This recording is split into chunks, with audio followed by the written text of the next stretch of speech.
पर है जहां आज से विधानमंडल का मानसून सत्र शुरू हो रहा है। मानसून सत्र को लेकर के एनडीए विधानमंडल दल की बैठक हुई। बिहार विधानसभा के सेंट्रल हॉल में आज 11:30 बजे यह बैठक होगी। मुख्यमंत्री सम्राट चौधरी की अध्यक्षता में एनडीए विधानमंडल की बैठक होनी है। आज शाम 4 बजे प्रदेश बीजेपी कार्यालय में बीजेपी विधायक दल की बैठक होगी। तो मानसून सत्र में सत्ता पक्ष की रणनीति को लेकर बैठक में चर्चा होगी। मुख्यमंत्री सम्राट चौधरी, प्रदेश अध्यक्ष संजय सरावगी समेत बीजेपी कोटे के अन्य मंत्री भी बैठक में शामिल होंगे। आज शाम 7 बजे सम्राट कैबिनेट की भी अहम बैठक है। पटना से बड़ी खबर, जहां मानसून सत्र से पहले सीएम की मुलाकात हुई है। सम्राट चौधरी ने राज्यपाल से मुलाकात की है। विधानमंडल सत्र से पहले राज्यपाल से बातचीत हुई है। बिहार के विकास और ताजा हालात पर चर्चा हुई है। राजभवन में राज्यपाल से शिष्टाचार भेंट हुई है।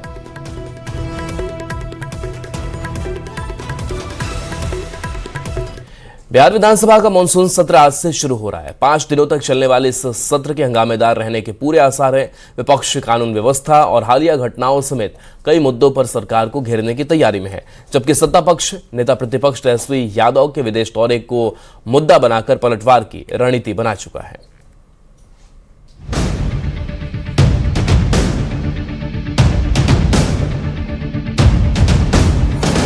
मॉनसून के मौसम में भले ही ठंडक महसूस होती हो, लेकिन बिहार विधानसभा का ये मॉनसून सत्र राजनीतिक गर्मी बढ़ाने वाला माना जा रहा है। 20 जुलाई से लेकर 24 जुलाई तक चलने वाले संक्षिप्त लेकिन अहम सत्र में सरकार कई महत्वपूर्ण विधायी कार्य पूरा करने की तैयारी में है। विधानसभा अध्यक्ष प्रेम कुमार के मुताबिक कम समय में ही सदन का एजेंडा काफी महत्वपूर्ण रहेगा। बिल्कुल सही आपने कहा कि देश के लोकप्रिय नेता और मुख्यमंत्री नीतीश कुमार जी का जो योगदान रहा है बिहार के विकास में जाकर के, और लगातार 2 सदन तक, और मुझे भी साथ काम करने का मौका मिला है। 10 मंत्रालय में भी रहूं, के साथ रहूं जाकर, कुशल नेतृत्व में बिहार आगे बढ़ा जाकर के। ये सत्र कई मायनों में अलग रहने वाला है। पहली बार नीतीश कुमार सदन में मौजूद नहीं होंगे। इस बार मुख्यमंत्री सम्राट चौधरी सदन में उस सीट पर बैठेंगे जहां पहले नीतीश कुमार बैठते थे।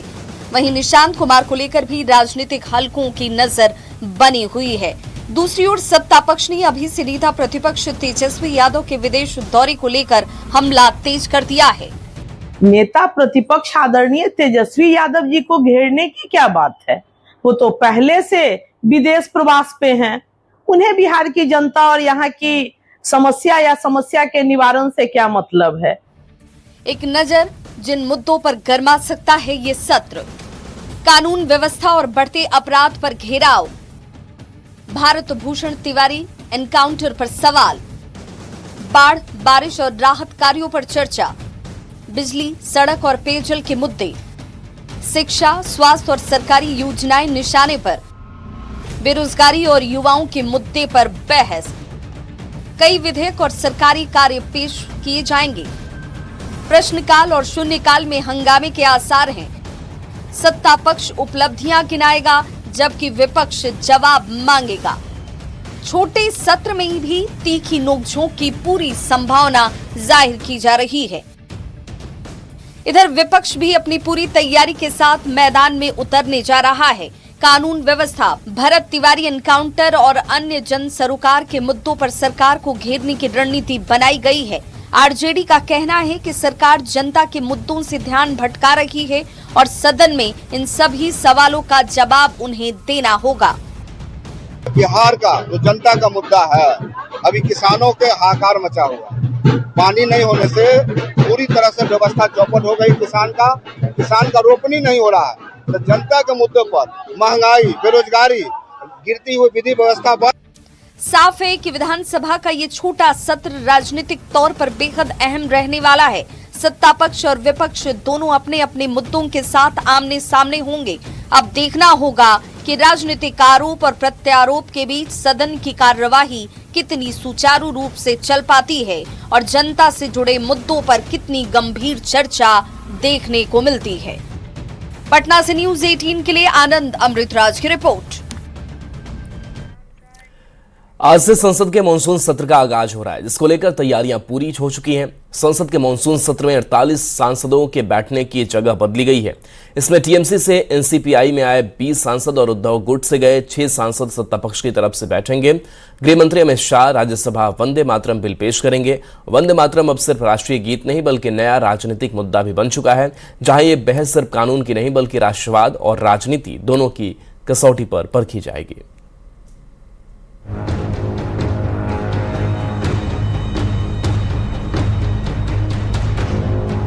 सोमवार से संसद के मॉनसून सत्र का आगाज हो रहा है, जिसको लेकर तैयारियां पूरी हो चुकी हैं। ऑल पार्टी मीटिंग भी हो चुकी है, जिसमें सत्ता पक्ष ने विपक्ष से हंगामा नहीं करने की अपील की। यही नहीं, संसद के मॉनसून सत्र में 48 सांसदों के बैठने की जगह बदल दी गई है।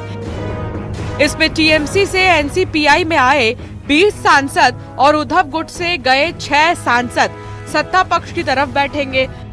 लोकसभा में डीएमके के सभी 22 सदस्यों की जगह बदल दी गई है। मोदी सरकार की ओर से सोमवार को राज्यसभा में वंदे मातरम बिल पेश किया जाएगा।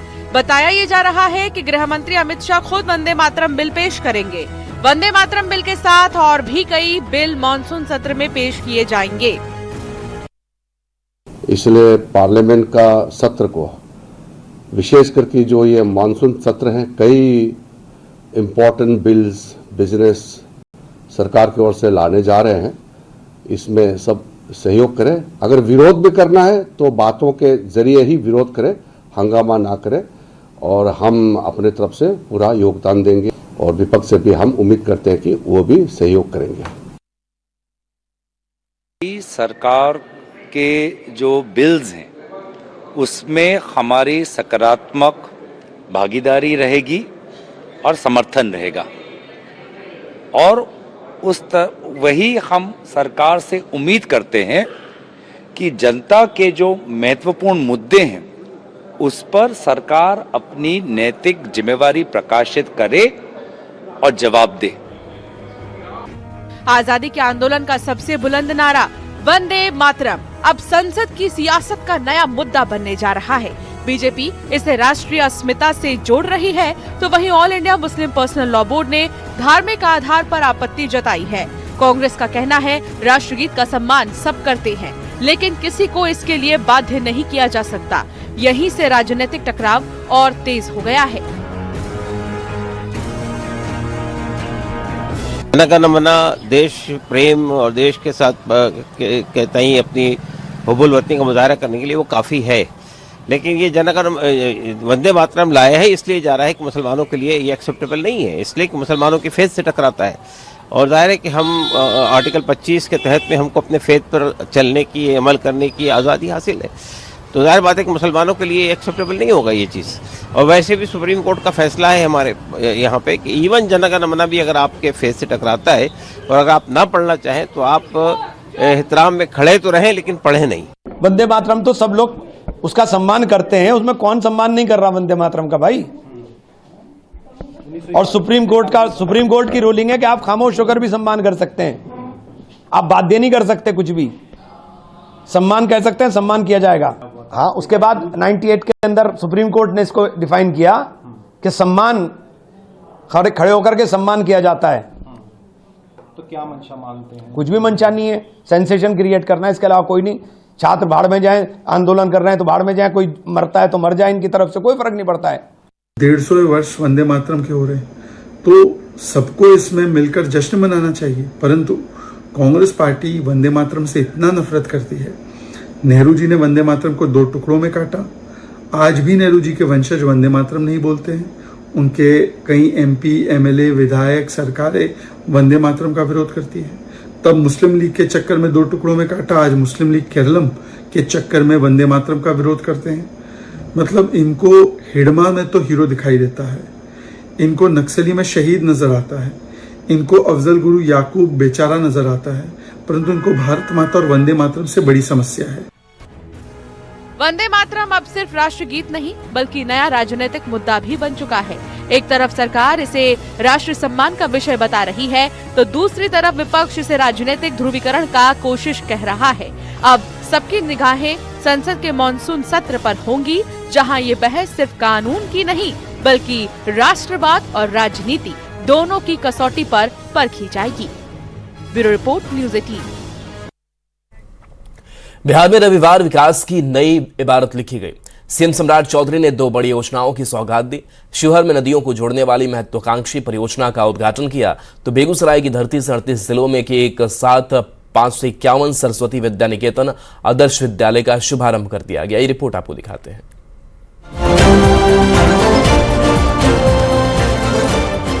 बिहार के विकास में रविवार का दिन ऐतिहासिक रहा।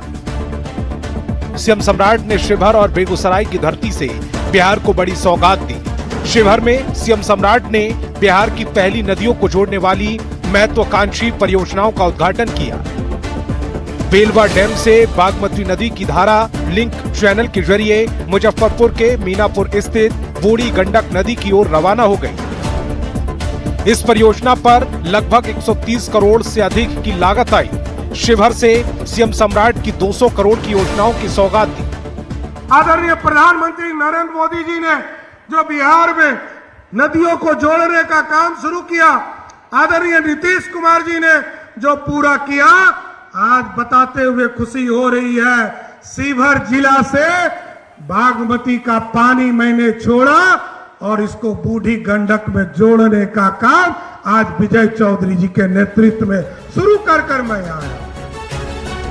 शिवहर के बाद सीएम सम्राट बेगूसराय की धरती से शिक्षा के क्षेत्र में क्रांति का आगाज कर दिया।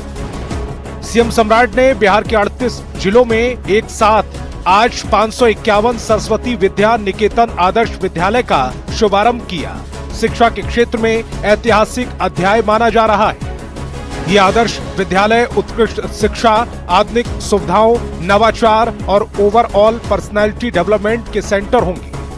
सीएम सम्राट ने कहा कि इस विद्यालय में स्मार्ट क्लास से लेकर नीट की तैयारी भी कराई जाएगी।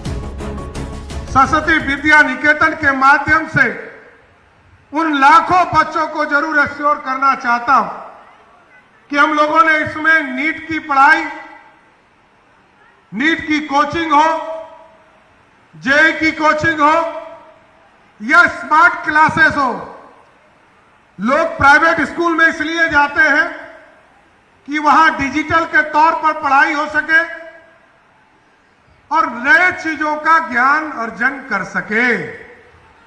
हम लोगों का सपना उस दिन साकार होगा। आज जरूर शुरुआत हम कर रहे हैं। सीएम सम्राट ने सरस्वती विद्या निकेतन आदर्श विद्यालय को लेकर बड़ा दावा भी किया।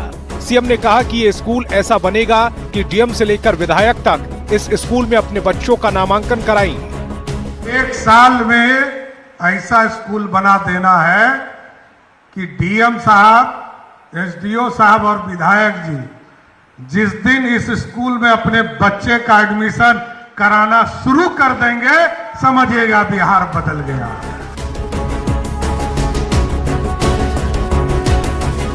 बिहार में नदियों को जोड़ने की पहली योजना धरातल पर उतर आई, तो दूसरी तरफ बिहार को एक साथ 551 सरस्वती विद्या निकेतन आदर्श विद्यालयों का तोहफा दिया।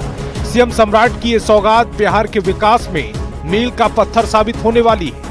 न्यूज़ 18 के लिए शिवहर से राकेश कुमार और बेगूसराय से संतोष कुमार की रिपोर्ट।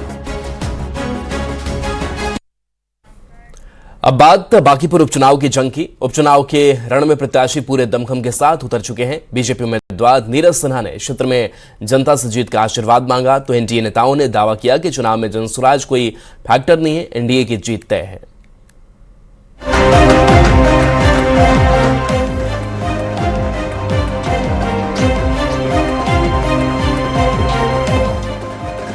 बांकीपुर विधानसभा उपचुनाव का सियासी रण सज चुका है। ये तस्वीरें हैं बांकीपुर उपचुनाव के प्रचार के जंग की।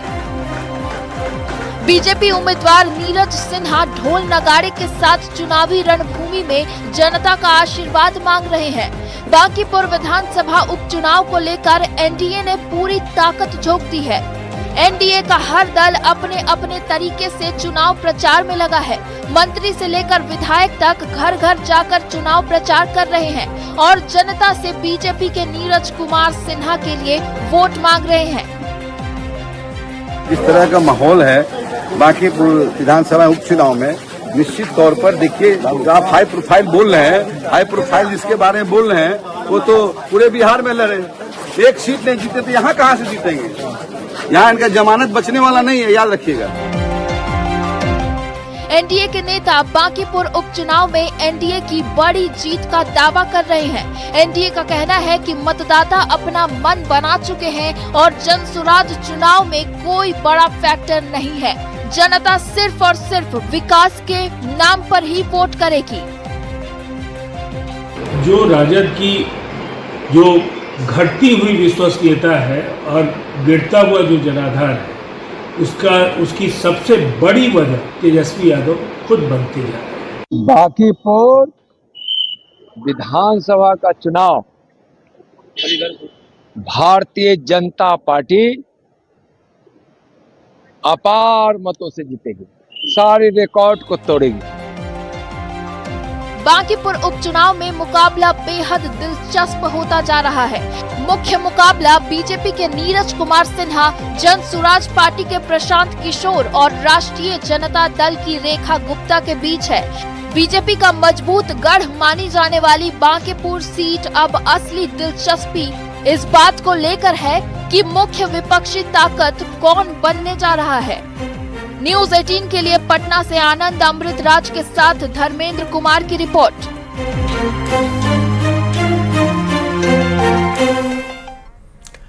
बड़ी खबर, एमडीएम में छिपकली मिलने के मामले में एक्शन हुआ है। शिक्षा मंत्री के जांच के आदेश के बाद से एक्शन देखने को मिला है। बता दें कि डीएम मधेपुरा ने जांच कर कार्रवाई की है। स्कूल के हेडमास्टर को निलंबित कर दिया गया है। 2 कर्मी भी चयन मुक्त किए गए हैं। एमडीएम डीपीओ पर भी कार्रवाई हो रही है। मधेपुरा के गम्हरिया में छिपकली मिली थी। एमडीएम निदेशक से भी स्पष्टीकरण मांगा गया है।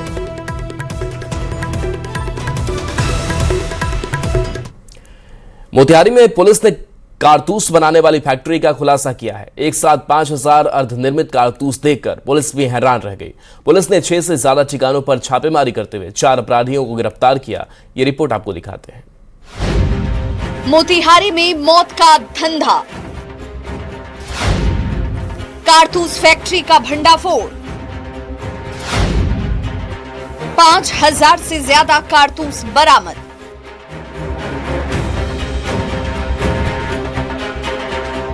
एक, 2, 3 नहीं, हजारों की संख्या में अर्धनिर्मित कारतूस देखकर आप भी हैरान रह जाएंगी। भारी संख्या में खाली कारतूस, कारतूस बनाने वाली machine, chemical powder, metal sheet. जहां मौत के सामान के कारोबार को चलाया जा रहा था, हथियार और कारतूस बनाने की फैक्ट्री, साजो सामान देखकर पुलिस भी भौचक है। मोतिहारी पुलिस ने बड़ी कार्रवाई करते हुए 6 से ज्यादा ठिकानों पर छापेमारी की और कारतूस फैक्ट्री का खुलासा किया। पुलिस ने कारतूस बनाने वाले सामान के साथ 4 अपराधियों को गिरफ्तार किया है। मौत के सामान की फैक्ट्री में कारतूस के साथ कारतूस बनाने वाली machine, metal sheet, chemical powder, red phosphorus, acetone, gun powder को भी जब्त किया है। अब पुलिस इन हथियार तस्करों की कुंडली को खंगाल रही है। पुलिस ने मेहसी, चकिया, मधुबन, गढ़ैया, फेनहारा थाना क्षेत्र में छापेमारी कर हथियार के इस बड़े धंधे का खुलासा किया। हथियार और कारतूस की सप्लाई कई जिलों में होती थी। बड़ा सवाल है कि मौत के सामान के धंधे का मास्टरमाइंड कौन है? क्या इस पूरे धंधे का अंतर्राज्यीय सिंडिकेट है? क्या इन्हीं हथियारों से अपराध के आका जुर्म को अंजाम दे रहे थे? मोतिहारी से न्यूज 18 के लिए अवनीश कुमार सिंह की रिपोर्ट। मोतिहारी से बड़ी खबर, जहां अवैध कारतूस फैक्ट्री मामले में मिनीगन फैक्ट्री मामले में बड़ा खुलासा हुआ है। सामने नेपाल और बंगाल कनेक्शन सामने आया है। यूपी, झारखंड तक कारतूस भेजते थे। आपराधिक गिरोह को सप्लाई होती थी। किराए के मकान में फैक्ट्री चल रही थी। पुलिस अपराधियों की कुंडली खंगाल रही है। तो ये तस्वीर आपको दिखा रहे हैं, जहां पर नेपाल सहित कई राज्यों में सप्लाई होती थी। नेपाल और बंगाल कनेक्शन इस मामले में सामने आया है। हालांकि अब पूरे मामले में 4 की गिरफ्तारी हुई है। पुलिस कार्रवाई आगे बढ़ा चुकी है और अपराधियों की कुंडली पुलिस खंगाल रही है।